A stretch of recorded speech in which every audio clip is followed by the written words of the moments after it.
திருச்சிற்றம்பலம். ஓம் சிவா திருச்சிற்றம்பலம்.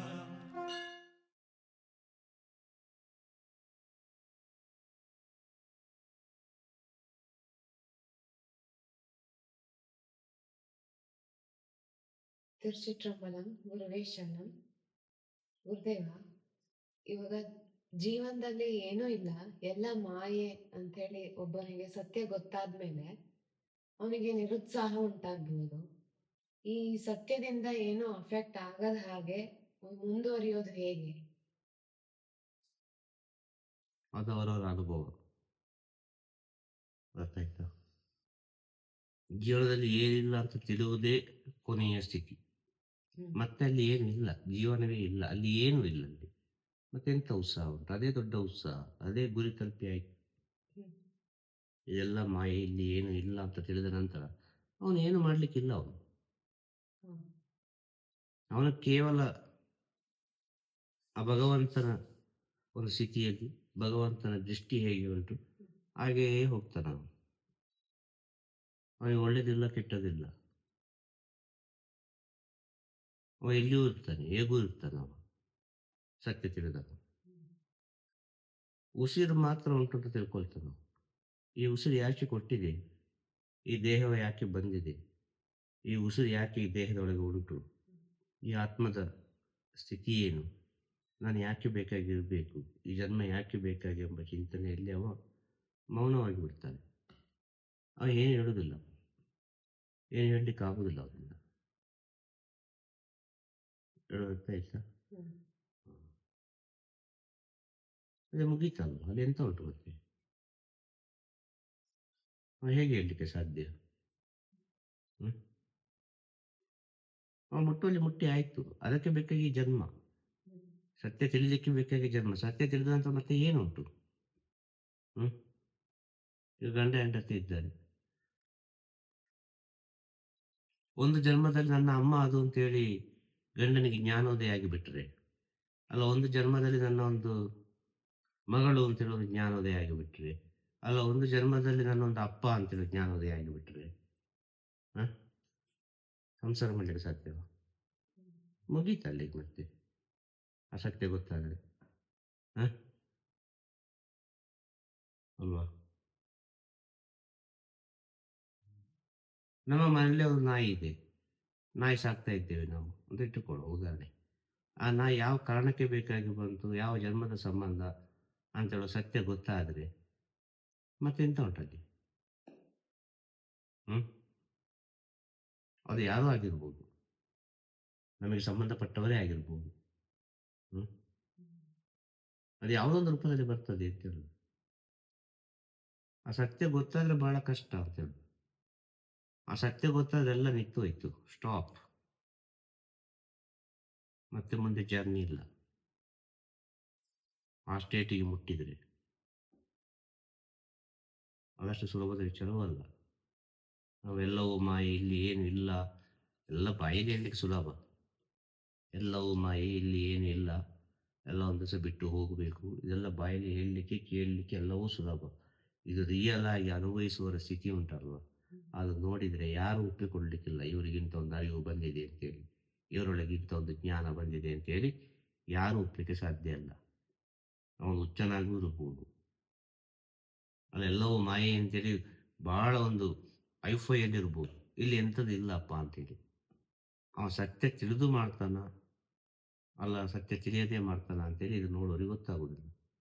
Almost ಎಲ್ಲ ಮಾಯೆ ಅಂತ ಹೇಳೋ ಸ್ಥಿತಿಯನ್ನು ತಿಳಿದವರು ನನಗೆ ಗೊತ್ತಿದ್ದ ಮಟ್ಟಿಗೆ ಒಂದು ಉಚ್ಚರ ಸ್ಥಿತಿಯಲ್ಲಿ ಇರುವುದು.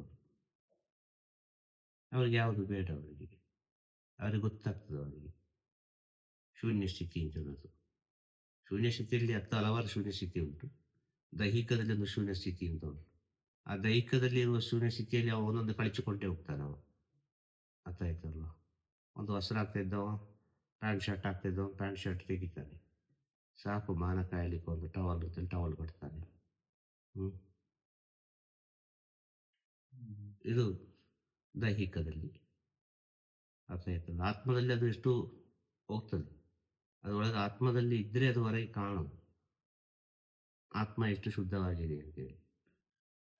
ಅವನಿಗೆ ಪ್ರಪಂಚ ಕಣ್ಣಿಗೆ ಕಾಣುವುದಿಲ್ಲ ಅವನಿಗೆ. ಆದರೆ ಪ್ರಪಂಚದಲ್ಲಿ ಇದ್ದಾನ, ಇರಬೇಕು, ಬೇರೆ ದಾರಿ ಇಲ್ಲ. ಅಂಥವರಿಂದ ಈ ಪ್ರಪಂಚದಲ್ಲಿ ಏನೋ ಒಂದು ಒಳ್ಳೆಯದಾಗೋದು ಅವರ ಪ್ರಾರ್ಥನೆಯಿಂದ, ಸತ್ಯ ತಿಳಿದವರ ಪ್ರಾರ್ಥನೆಯಿಂದ. ಹಾಗೆ ಸತ್ಯವನ್ನು ತಿಳಿಯುವುದು ಬಹಳ ಕಷ್ಟದ ವಿಚಾರ. ಸತ್ಯ ತಿಳಿಯಿತು ಅಂತ ಹೇಳಿದರೆ ಅದು ಮತ್ತೆ ಮುಗಿಯಿತು ಅಂತ ಅರ್ಥ. ಸತ್ಯ ತಿಳಿಯಿತು ಅಂತ ಹೇಳಿದ್ರೆ ಮುಗಿಯಿತು, ಏನು ಮಾಡ್ಲಿಕ್ಕೆ ಆಗುದಿಲ್ಲ. ಎಷ್ಟೋ ವಿಷಯ ಉಂಟು ಹೇಳಲಿಕ್ಕೆ ಹೋದ್ರೆ ಇದರಲ್ಲಿ. ಈ ಮನೆಯಲ್ಲಿ ಒಬ್ಬರು ಇರ್ತಾರೆ, ಈ ಮನೇಲಿ ಒಬ್ಬರು ಇರ್ತಾರೆ, ಇವರು ಒಬ್ಬರಿಗೆ ಗಂಡ ಹೆಂಡತಿ ಆಗಿರ್ತಾರೆ, ಈ ಮನೆಯದು ಗಂಡ ಹೆಂಡತಿ ಆಗಿರ್ತಾರೆ, ಪಕ್ಕ ಪಕ್ಕದಲ್ಲಿ ಇರ್ತಾರೆ. ಋಣ ಬಂದಲ್ಲಿ ತಂದು ನಿಲ್ಲಿಸಿರ್ತದೆ. ಒಂದು ವೇಳೆ ಸತ್ಯ ತಿಳಿದು ಹೋಯ್ತು, ಒಂದು ಜನ್ಮದ ಸಂಬಂಧ ಇದೆ ಅಂತೇಳಿ, ಏನ್ ಮಾಡ್ಲಿಕ್ಕಾಗ್ತದೆ?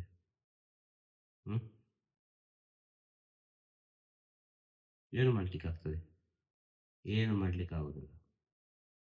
ಮೌನವಾಗಬೇಕಷ್ಟೇ. ಒಂದು ಜನ್ಮದ ಸಂಬಂಧವನ್ನು ಈ ಜನ್ಮದಲ್ಲಿ ಮುಂದುವರಿಸಬೇಕು ಅಂತ ಇದ್ರೆ ಇಬ್ಬರಿಗೂ ಒಂದು ಜನ್ಮದ ಸಂಬಂಧದ ಅರಿವಿರಬೇಕು. ಇಬ್ಬರಿಗೂ ಒಂದು ಜನ್ಮದ ಸಂಬಂಧ ಅರಿವಿದ್ರೆ ಅದು ಸರಿಯಾದ ರೀತಿಯಲ್ಲಿ ಹೋಗ್ತದೆ, ಸತ್ಯ ತಿಳಿದ ಕಾರಣ. ಸತ್ಯ ತಿಳಿದಿದ್ರೆ ಏನಾಗ್ತದೆ? ಅನಾಹುತವೇ ಆಗುದು ಅಲ್ವಾ? ಹಾಗೆ ಸತ್ಯವನ್ನು ತಿಳಿದರೆ ಆಗುವ ಸ್ಥಿತಿ ಬೇರೆ, ಸತ್ಯವನ್ನು ತಿಳಿಯದೆ ಈ ಪ್ರಪಂಚದಲ್ಲಿ ನಡೆಯುವ ಸ್ಥಿತಿ ಬೇರೆ. ಪ್ರತಿಯೊಬ್ಬನ ಜೀವನವು ನಡೆಯುವ ಸತ್ಯದಲ್ಲಿ. ಅವರವನು ಮಾಡಿದ ಕರ್ಮವನ್ನು, ಅವನವನಿಗೆ ತಕ್ಕವಾದ ಋಣವನ್ನು ಅವ ಅನುಭವಿಸಿಯೇ ಅನುಭವಿಸ್ತಾನೆ.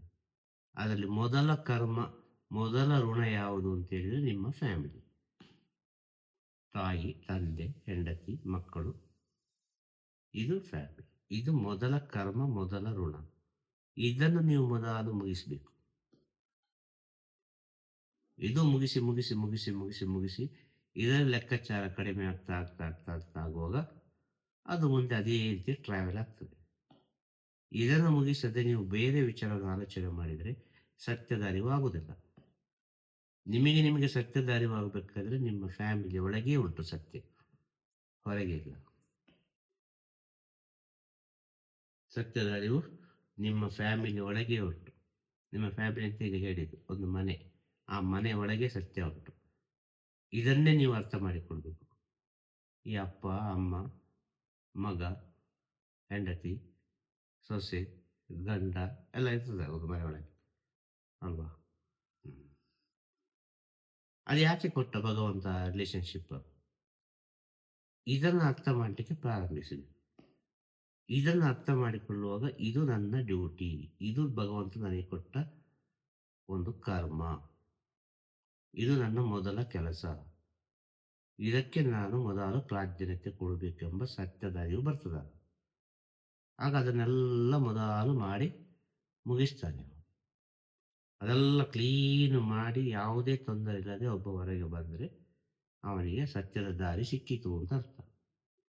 ಸತ್ಯದ ದಾರಿ ಸಿಗಬೇಕು ಅಂದರೆ ಸತ್ಯ ಅಂದ್ರೆ ಏನು ಅಂತ ತಿಳಿಬೇಕು. ಹೇಳುದು ಅರ್ಥ ಆಯ್ತಾ? ಸತ್ಯ ಅಂದ್ರೆ ಏನು ಅಂತ ತಿಳಿಬೇಕು. ಒಂದು ಗುರು ಅಂದ್ರೆ ಏನಂತ ತಿಳಿಬೇಕು ಅಂತ ಆದರೆ ಗುರುವಿನ ಮಹತ್ವ ತಿಳಿಬೇಕು. ಗುರುವಿನ ಮಹತ್ವ ಒಬ್ಬ ತಿಳಿದಿರ್ಬೋದು, ಅವನು ಗುರು ಆಗಿರ್ಲಿಕ್ಕಿಲ್ಲ. ಇಲ್ಲಿ ವ್ಯತ್ಯಾಸ ಉಂಟು. ಹಾಗೆ ಸತ್ಯವನ್ನು ಒಬ್ಬ ತಿಳಿದಿರ್ಬೋದು, ಅವನು ಸತ್ಯವಂತನಲ್ಲ. ಇದು ಇನ್ನೂ ಸೂಕ್ಷ್ಮ. ಹೇಳೋದರ್ಥ ಆಯ್ತಾ? ಸತ್ಯವನ್ನು ತಿಳಿದಿರ್ಬೋದು ಆದರೆ ಅವನು ಸತ್ಯವಂತನಲ್ಲ. ಒಂದು ಗುರುವಿನ ಮಹತ್ವವನ್ನು ತಿಳಿದಿರ್ಬೋದು ಆದರೆ ಅವನು ಗುರು ಅಲ್ಲ. ಇದಷ್ಟು ಸೂಕ್ಷ್ಮವಾಗಿ ಹೋಗ್ತದೆ ವಿಷಯ. ಅದನ್ನು ತಿಳಿದವ ಹೇಳಲಿಕ್ಕೆ ಸಾಧ್ಯ ಅಲ್ವಾ? ಆದ್ರೆ ಅವ ಅದು ಆಗ್ಲಿಲ್ಲ. ಅವ ಅದು ಆದರೆ ಅವ ಮಾತಾಡೋದಿಲ್ಲ. ಇಷ್ಟೇ ಆಗೋದು. ಸತ್ಯದ ಅರಿವು ಗೊತ್ತಾದರೆ ಅವನು ಮಾತಾಡೋದೇ ಇಲ್ಲ. ಅವನು ಸುಮ್ಮನೆ ಕುತ್ಕೊಂಡು ಬಿಡ್ತಾನೆ. ಏನು ಬೇಕಾದಾಗಲಿ ಅಂತೇಳಿ, ಇಲ್ಲಿ ನನ್ನ ಕೈಲಿ ಏನೂ ಇಲ್ಲ ಅಂತೇಳಿ ಅವ ಯಾವುದಕ್ಕೂ ತಲೆ ಕೆಡಿಸಿಕೊಳ್ಳುವುದಿಲ್ಲ. ಸತ್ಯದ ಅರಿವಾಗಿದೆ. ಒಬ್ಬ ಸತ್ತು ಹೋದ್ರೂ ತಲೆ ಕೆಡಿಸಿಕೊಳ್ಳುವುದಿಲ್ಲ, ಒಬ್ಬ ಹುಟ್ಟಿದ್ರೂ ತಲೆ ಕೆಡಿಸಿಕೊಳ್ಳುವುದಿಲ್ಲ. ಕಣ್ಣ ಮುಂದೆ ಒಬ್ಬನಿಗೆ ಆರೋಗ್ಯ ಸಮಸ್ಯೆ ಬಂದರೂ ತಲೆ ಕೆಡಿಸಿಕೊಳ್ಳುವುದಿಲ್ಲ. ಏನು ಆದ್ರೂ ಅವನು ತಲೆ ಕೆಡಿಸಿಕೊಳ್ಳುವುದಿಲ್ಲ. ಅವನು ತಲೆ ಕೆಡಿಸಿಕೊಳ್ಳುವುದು ಯಾವುದಕ್ಕೆ? ಹಾ, ಒಂದೇ ಒಂದು ವಿಚಾರಕ್ಕೆ. ಈ ಸತ್ಯದ ಅರಿವು ಆಗಿದೆ. ಈ ಸತ್ಯದ ಅರಿವಲ್ಲೇ ನಾನಿರಬೇಕು. ತಪ್ಪಿಸ ಒಂದು ಯಾವುದೋ ಒಂದು ರೀತಿಯಲ್ಲಿ ಈ ಹೆಜ್ಜೆ ತಪ್ಪಬಾರದು. ಆದ ಕಾರಣ ಅವನು ಇನ್ನಷ್ಟು ಅದೇ ದಾರಿಗೆ ಉಂಟು ಪ್ರಯತ್ನ ಪಡ್ತಾನೆ. ಆಗ ಅವನ ಪ್ರಪಂಚದಿಂದ ದೂರ ಆಗುವುದಂತೂ ಖಂಡಿತ. ಅವನು ಮೌನವಾಗಿ ಬಿಡ್ತಾನೆ. ಆ ಮೌನವಾಗಿರೋ ಅವನೊಳಗೆ ಯಾವ ಗುಣ ಸೃಷ್ಟಿಯಾಗಬೇಕು ಅದು ಸೃಷ್ಟಿಯಾದರೆ ಒಳ್ಳೆಯದು. ಆ ಮೌನವಾಗಿರುವಾಗ 10 ಜನರ ಪ್ರೀತಿಸುವ ಗುಣ ಬಂದರೆ ಒಳ್ಳೆಯದು. ಆ ಮೌನವಾಗಿರುವಾಗ ನಾನು ಎಂಬ ಒಂದು ವಿಷಯ ಬಂದರೆ ಸ್ವಾರ್ಥ ಎಂಬುದು ತನ್ನೇ ತಾನು ಸೃಷ್ಟಿಯಾಗ್ತದೆ. ಎರಡೂ ಮೌನದಲ್ಲಿ ಎಲ್ಲ ವಿಚಾರ ಸೃಷ್ಟಿಯಾಗುವುದು ಒಂದರಲ್ಲಿ, ಒಳ್ಳೆಯದು ಕೆಟ್ಟದ್ದು ಒಂದರಲ್ಲೇ ಸೃಷ್ಟಿಯಾಗುವುದು. ತಾಳ್ಮೆಯಲ್ಲಿ ಕೂಡ 2 ವಿಧದ ತಾಳ್ಮೆ ಉಂಟು, ಒಂದು ಒಳ್ಳೆಯದಕ್ಕೆ, ಒಂದು ಕೆಟ್ಟದಕ್ಕೆ. ಒಬ್ಬರನ್ನು ಕೆಡಿಸುವುದು ಹೇಗೆ ಅಂತೇಳಿ ಶಕುನಿಯಿಂದ ಕಲಿಸಬೇಕು. ಅವನಿಗೆ ಎಷ್ಟು ತಾಳ್ಮೆ ಉಂಟು ಶಕುನಿಗೆ, ಅಲ್ವಾ? ಜೊತೆಗಿದ್ದುಕೊಂಡೇ ಕೆಡಿಸಿದ. ಅವನ ತಾಳ್ಮೆದಾನೆ ಅದಕ್ಕೆ ಕಾರಣ.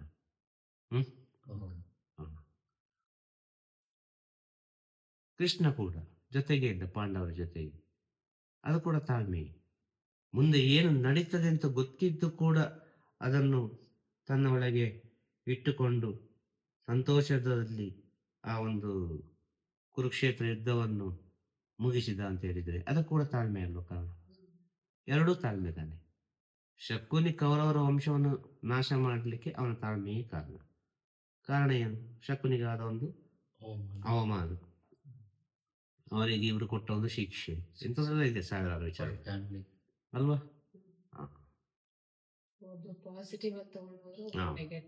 ಒಬ್ರು ಪಾಸಿಟಿವ್ ಆಗಿ ತಕೊಳ್ತಾರೆ, ಒಬ್ರು ನೆಗೆಟಿವ್ ಆಗಿ ತಕೊಳ್ತಾರೆ.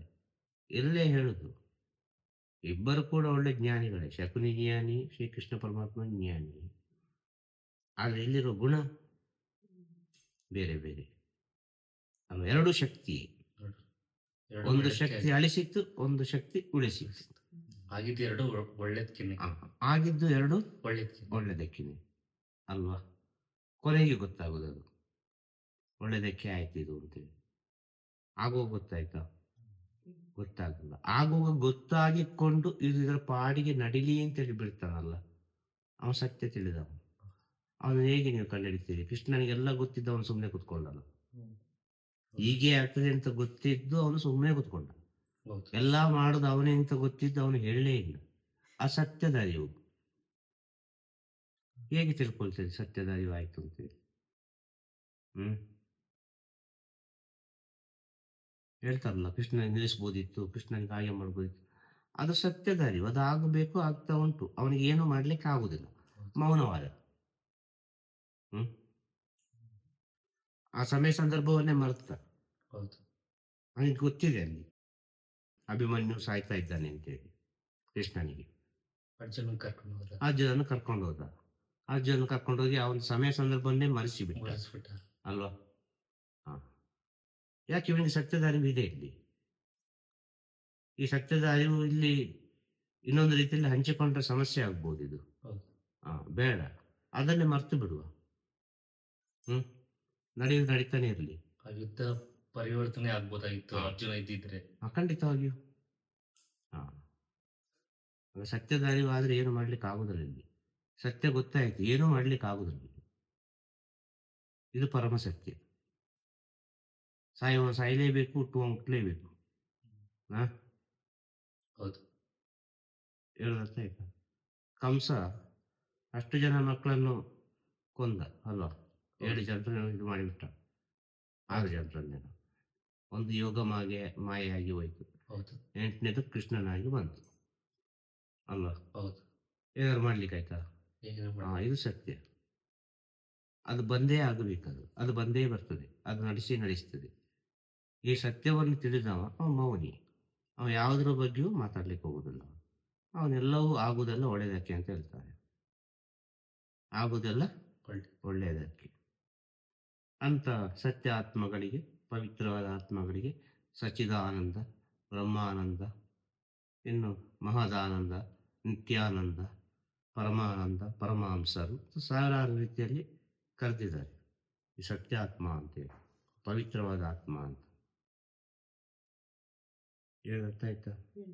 ಅಂಥ ಸತ್ಯ ಆತ್ಮರು, ಅಂಥ ಸತ್ಯವಂತರು, ಎಲ್ಲವೂ ಮಾಯೆ ಅಂತ ತಿಳಿದವರು ಎಲ್ಲರ ಮನಸ್ಸಿನೊಳಗೆ ಯಾವುದೋ ಒಂದು ರೀತಿಯಲ್ಲಿ ದಾರಿ ತೋರಿಸ್ತಾ ಇದ್ದಾರೆ ಅಂತ ಹೇಳ್ಬೋದು.